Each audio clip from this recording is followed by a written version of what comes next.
Hi, I'm Annie Georgia Greenberg, and I'm a producer at Refinery29. My favorite part about my job has always been that I get to travel to some seriously cool places.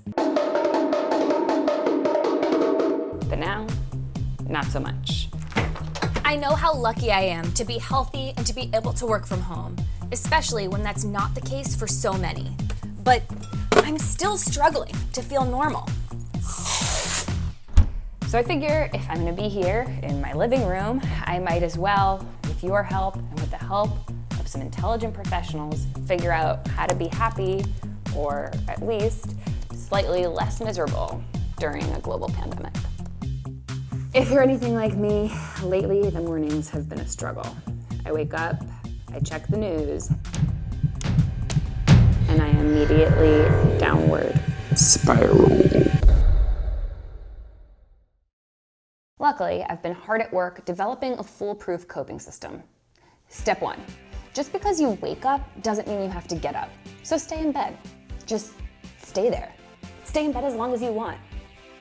And while you're there, girl, let it the out. Cry. Cry harder. Cry so hard you might throw up. Find a window. Look out the window. Remember human touch. What's everybody else doing? They're baking bread. Can you bake bread? Try to bake bread. Step 14. You know what? Baking's never really been your thing. Order some bread. Disinfect the bread. Watch TikTok. What is TikTok? Should you be on TikTok? Get back in bed. That's right, you're back in bed. And that's when you'll realize, this isn't working. Who are you? I'm your inner strength. Isn't that like incredibly cheesy? Totally, but sweetie, we're in a bit of a quarantine situation right now, and this is the best I got, so I'm just gonna need you to go with it. Fine. Great. Time to call a professional. Hi, I'm Dr. Amy Przeworski. I'm an associate professor at Case Western Reserve University, and I specialize in anxiety and depression. Doc, you gotta help me. I am freaking the bleep out. Please tell me what to do to maintain my sanity. So a lot of people are feeling exactly how you're feeling. And I think it's pretty normal to feel a level of anxiety right now. So the first thing is just to recognize it's okay. But there are still some things that you can do to try to kind of reduce some of that anxiety and worry, just so that you feel happier right now. Hold up, before we go further, I should just say that this advice is not therapy and should not take the place of actual therapy. Okay, continue. So have a schedule, but make sure that your schedule is something that's realistic. This can help with things like sleep. So good sleep hygiene means going to bed at the same time, waking up at the same time every day. Exercise is something that's very helpful. Meditation can be incredibly helpful, and we know that it's something that reduces anxiety and stress. Being altruistic is another thing, so helping others. And then you can also focus on things you're grateful for. So just focusing on 1 or 2 things a day that you're grateful for can really help you to focus on positive aspects of your current life, as opposed to getting lost in all the negatives. I love what you're telling me, but I do have my doubts. How can writing in a journal really change who I am and how I'm thinking? So there's a lot of data that suggests that if you change your behaviors, it changes your mood and it changes your thoughts. So if I do it, I'll believe it eventually? Exactly. It's not going to be a sudden shift. It's something that's a habit that you kind of need to change. It's as good a time as any to practice, practice, practice. I'll keep my fingers crossed. Perfect. I will be doing them right along with you, and I will look forward to hearing how they work out for you. Okay, first things first, a realistic schedule.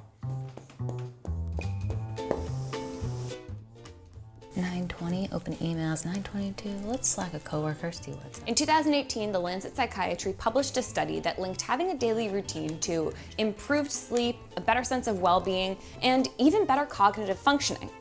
But just remember, these are not normal times, so you're gonna wanna set a reasonable bar and be more realistic. Oh, make it realistic. Better. Next up, mindfulness. The science is abundantly clear when it comes to meditation. There are hundreds of studies that show that it improves your mood, your general outlook, your sense of well-being, your cognitive functioning, and your memory while decreasing stress, depression, and anxiety. It actually changes the makeup of your brain and can improve your physical health too. If there was a pill that would do all that, you'd take it, right? Luckily for you, all you have to do is shh. That was easy. What's next? Gratitude journal. Okay. I'm grateful for my health and the health of my loved ones. I'm grateful for this apartment and the light through the windows. I'm grateful for the light everywhere. I'm grateful for the light in the park. I'm grateful for sunsets and the fact that they keep happening every single night. I'm grateful for space. I'm grateful for movies about space. I'm grateful for gravity, so I'm not in space, and I'm here in my apartment. Doing this, writing down just a few things you're grateful for 3 to 5 times a week is clinically proven to boost your sense of well-being and your interconnectedness. It also could have physical improvements for your body. Speaking of body, time to move it. Everybody knows that working out is good for you. There are hundreds of studies that prove its benefits. But did you know that even just a 10-minute sweat sesh can give you the endorphins you need to feel good? Good. Because I'm over this. Okay, you can chill, because next up is altruism. Being altruistic. No one's done more research on what doing acts of kindness can do for you than Dr. Sonia Lyubomirsky. And to her, timing is everything. In her book, The How of Happiness, she suggests that you should challenge yourself to doing 5 acts of kindness on one day for the maximum feel-good boost. And just remember, no acts of kindness are too big or too small, and you should mix them up so they don't become a monotonous chore. In that case, I'm gonna donate to COVID relief, try to talk to isolated seniors. Well, thank you for sharing those memories with me. Buy a present for my nephew, bake for my neighbors,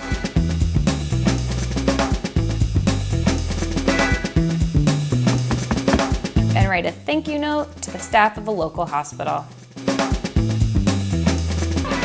I just finished my 5 acts of kindness, and I gotta say, it feels pretty good. So you're happy. I'm getting there.